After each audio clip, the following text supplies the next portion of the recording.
them with my phone. Yes, thank you. There's Hispanic Network U.S.A. in Milwaukee, Wisconsin, where the new DACA bill will be signed by Governor Tony Evers, a Democrat from Wisconsin.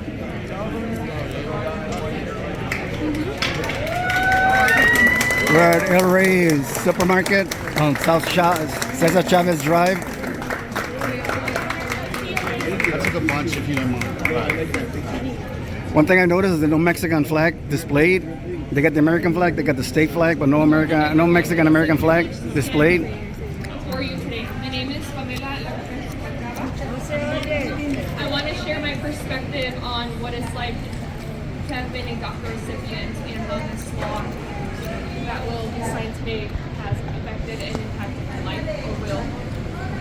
Like I said, my perspective has been shaped by a decade-long journey as a DACA recipient, a path defined by immense gratitude and yet frustration. I am honored to share my story this morning to illuminate the untapped potential within the DACA community and to address the barriers that obstruct our progress. In 2024, upon fulfilling the rigorous requirements of my nursing degree, I encountered a significant challenge. Despite my clinical readiness, my career was indefinitely deferred, and at that time, Wisconsin's policy regarding professional licensure for DACA recipients created an impossible barrier. It prevented me from entering the very profession that I had dedicated so much to. While I eventually secured my residency and professional nursing license, I am frequently reminded of the alternative, of the talent and dedication that would have been lost had these barriers remained. Today, we gather to celebrate a transformative accomplishment for Wisconsin and the DACA community. I would like to extend my gratitude to the advocates, representatives, and organizations involved in this achievement. Your commitment to removing these obstacles ensures that those of us who strive for professional excellence are finally met with the opportunity to achieve it. Finally, thank you, Governor Evers, for your commitment and belief that every single person in our state is deserving of equal opportunity to get ahead. Thank you. Next up.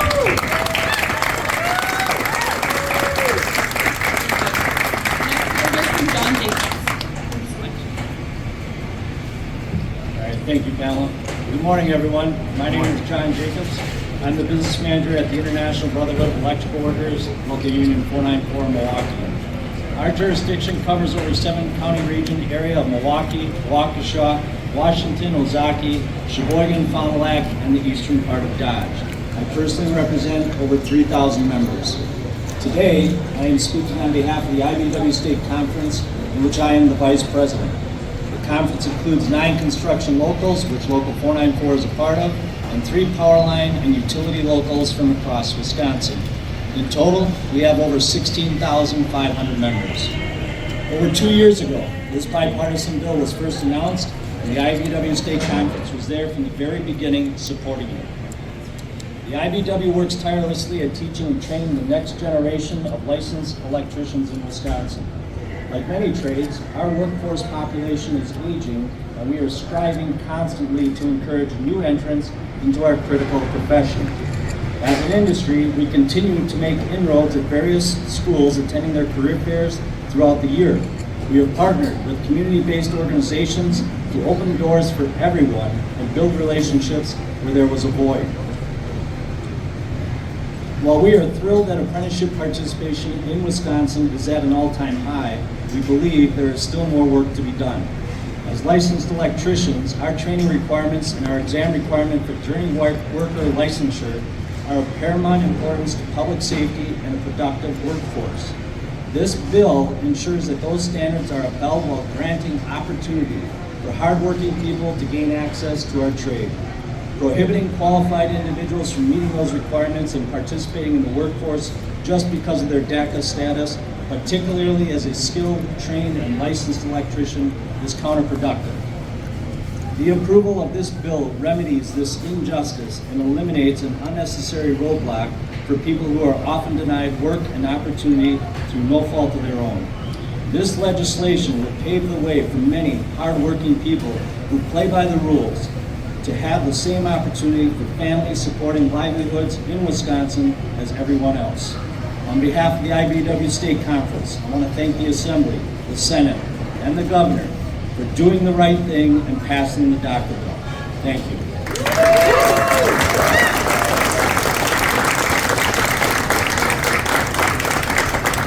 It is now my honor to introduce Governor Evers.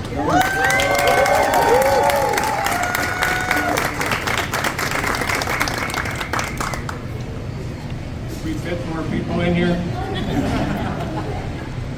Well, good morning, everybody. It's great to be here today to take action on legislation that allows dreamers to reach their full potential and contribute their talents to our state's workforce. Folks, for generations, Wisconsin has faced challenges recruiting and retaining talented workers. That's why over the years I've made critical investments to attract, train, and retain new workers in our state. As a result, Wisconsin has seen historically low unemployment with more workers employed than ever before in the history of our state. But Wisconsin's workforce shortages persist, and we can't afford to leave out anyone who's willing to participate in our success. Earlier this year, I declared 2026 the Year of the Neighbor to celebrate the neighbors who make Wisconsin a great place to call home. It's the first responders, the teachers, nurses, and the helpers who work every day to make life better for everybody who lives here. And when we think of our fellow neighbors, we must also think about immigrants who are integral to our communities, some of whom have only ever known one home, and that be Wisconsin. Since 2012, DACA has provided the opportunity for undocumented individuals to apply for and obtain legal work status, allowing recipients to work and provide for themselves and their families. But here in Wisconsin, whether it's restrictions on who obtains driver's licenses or certain work-related credentials, unnecessary barriers to employment still exist for these individuals. Just like everybody else, dreamers deserve to pursue their career goals and give back to the communities who raised them. And starting today, we are making it easier for thousands of dreamers. Make it easier for thousands of dreamers who proudly call Wisconsin home. Research shows that dreamers' participation in the workforce has helped to reduce unemployment rates and increase wages for all of U.S. foreign workers.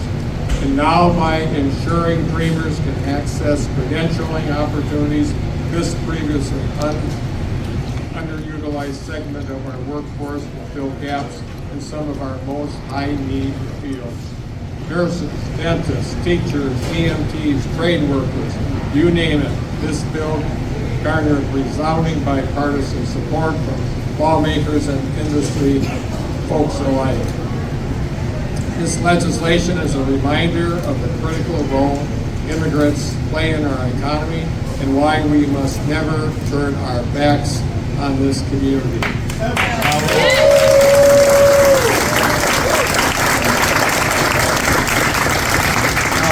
President Trump can try to instill fear and sow division all he wants, but here we know the facts. Immigrants make essential contributions to our workforce and economy. Just look at today, folks. Enrich our communities with their culture, heritage, insights, perspectives, and they are good neighbors. And we must do everything we can to defend their rights and build a state where immigrant communities are valued, because that's what being good neighbor is all about.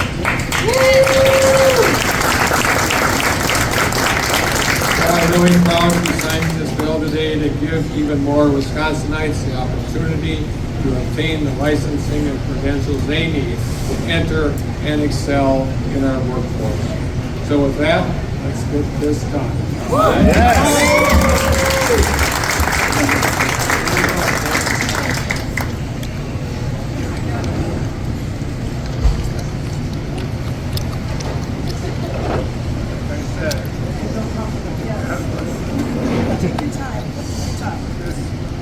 This is so meaningful for the people of Wisconsin.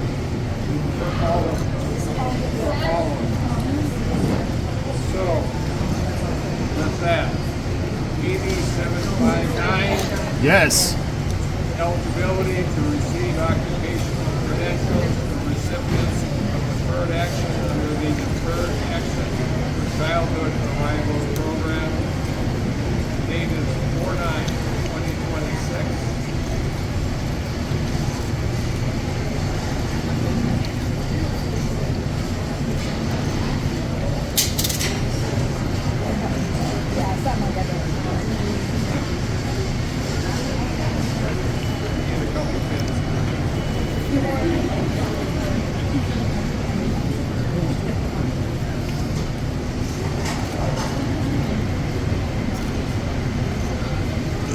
And this becomes Act 240.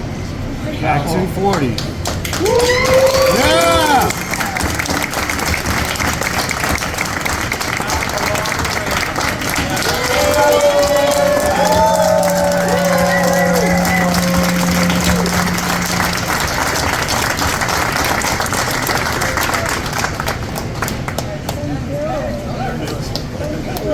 Thank you all.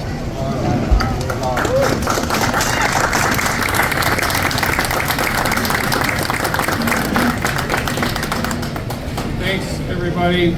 It has been a long time coming, and I'm so proud that I've been able to be here to do that. So with that, any media questions? It's a big day for Wisconsin. Question?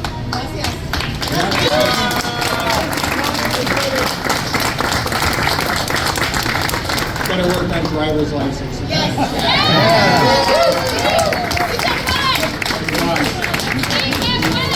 Questions from the media? Yeah. I want to ask Questions from you. the media? Governor, today is the deadline to act on a bill that would allow legal online sports betting. How are you going to act on that?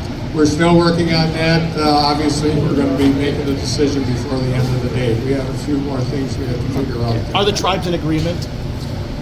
We're working with them right now. Governor, there's a positive thing that you did today for DACA. Will you continue to make sure that the Latino community has an open door policy for opportunities here in the state by addressing what's happening at MATC, the phasing out of the Multicultural Center, and at UWM where they're phasing out the Roberto Hernandez Center now? Are you going to make sure that the Latino community still has an opportunity for an open door policy to higher education? Yes, absolutely. We have to, especially with a lot of the credentials that we do at the state. Absolutely, higher education is part of that. Last question, guys. I can't say because the board and the board's a boss and the president works for the board. So they made a decision, and I support that decision because they're the people that are in charge. I know there's a lot of back and forth, but you're an employee of the board. The board decides they want to go in a different direction, and that's how it happens. Nothing really surprising, and it's not that I know any insight about this. But what I do know, I was on the board of regents for a hell of a long time, and we were in charge of the president of the system. They make a decision, they move on. Thanks, everyone. Thank you. I'm from northern Wisconsin, as you know. Yes. And we had a lot of our legislators who emphasized how important this was for bipartisan.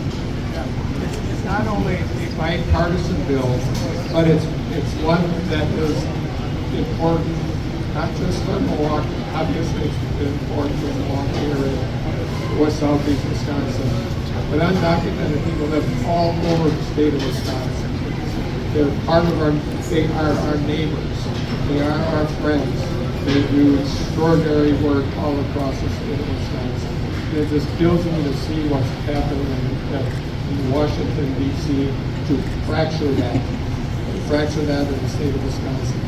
We need people to do the work in Wisconsin we need good neighbors, and we already have. And we just cannot, we can't sleep. We cannot sleep. I don't sleep. I wake up after about 10 minutes. I'm thinking, what the hell's going on in Washington D.C. today? And we have to be very, very careful, but we also have to celebrate.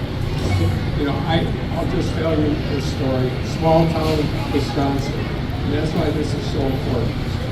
Small town Wisconsin, and they have extraordinarily large community of Spanish-speaking people, and they are doing such extraordinary work to make sure that all the industries in that small town are operating. They have small town, on the main drag, they have small businesses that are just kicking it and doing a great job.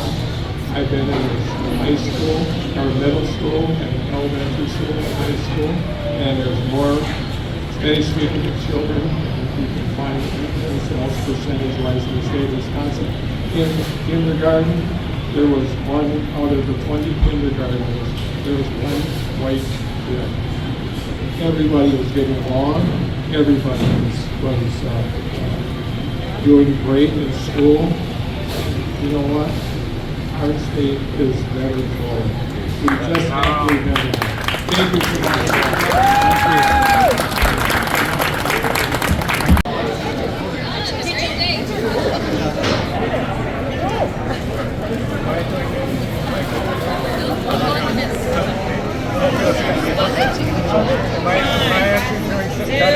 You can have your phone with you. Am I supposed to be cutting? Yes. The answer is yes. She. I'm done. I'm cool. Very good. It's like your birthday party where you're like, I never Is that what you but it's a trucker.